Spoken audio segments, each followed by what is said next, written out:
নামাজ পড়া অবস্থায় যদি আপনার ব্রেনের মধ্যে বাজে চিন্তা চলে আসে, তাহলে 4টি কাজ করুন, দেখবেন কখনোই আপনার নামাজ পড়া অবস্থায় আপনার ব্রেনে বাজে চিন্তা আসবে না। 1 নাম্বার হচ্ছে, নামাজ পড়ার আগে এই ছোট্ট একটা দোয়া, এটা 3 বার পড়ে নেবেন। আপনি পড়বেন আউযু বিল্লাহি মিনাশ শাইতানির রাজিম, এইটা আপনি হৃদয় থেকে 3 বার পড়বেন, দেখবেন আল্লাহ তাআলা শয়তানের ওয়াসওয়াসা থেকে নামাজের মধ্যে আপনাকে বাঁচিয়ে দিবেন। 2 নাম্বারে, এরপরেও যদি মনের মধ্যে বাজে চিন্তা চলে আসে, তাহলে মনে রাখবেন খিনজাব নামক একটা শয়তান আপনার কাঁধের কাছে বসে আছে। এই সময় নবীজি বলেছেন, তোমাদের নামাজের মধ্যে যদি বেশি ডিস্টার্ব ফিল হয়, তাহলে তোমরা বাম দিকে ফিরে হালকা প্রতীকী থুতু, মানে আপনি থুতুটা পড়বে না, কোনো লালা পড়বে না, জাস্ট প্রতীকী থুতু, এটা আপনি 3 বার ফেলবেন। দেখবেন সাথে সাথে এই খিনজাব নামক যে শয়তান থাকে, এটা আপনার থেকে পালিয়ে যাবে।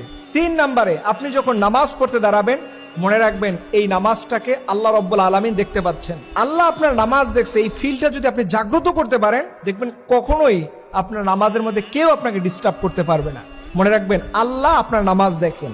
সর্বশেষ এবং 4 নাম্বার, এই দোয়াটা নিয়মিত পড়বেন যাদের নামাজের মধ্যে বাজে চিন্তা চলে আসে। রাসূল সাল্লাল্লাহু আলাইহি ওয়াসাল্লাম বলেছেন, এই দোয়াটা পড়লে আল্লাহ তাআলা তার অন্তরকে দ্বীনের উপরে টিকিয়ে রাখেন। দেখেন আমাদের অন্তর বিক্ষিপ্ত হয়ে যায়, এদিকে সেদিকে মুহূর্তের মধ্যে দৌড়াদৌড়ি ছুটাছুটি করে, বিশেষ করে নামাজের মধ্যে।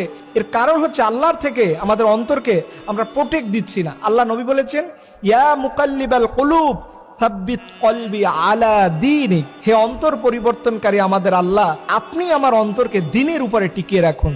এই দোয়াটা পড়লে দেখবেন আপনার নামাজের মধ্যে কখনো বাজে চিন্তা আসবে না। ফরজ নামাজের সালাম ফিরানোর পরে সাথে সাথে এটা পড়বেন, দেখবেন পরবর্তী নামাজ পড়া আপনার জন্য সহজ হয়ে যাবে। আর একটা গুরুত্বপূর্ণ বিষয় হলো, নামাজের মধ্যে যদি মনে করেন যে আপনাকে কেউ ডিস্টার্ব করতেছে, মনোযোগ চলে যাচ্ছে, তখন মনে রাখবেন আপনার নামাজটা আল্লাহর কাছে কবুল হবে।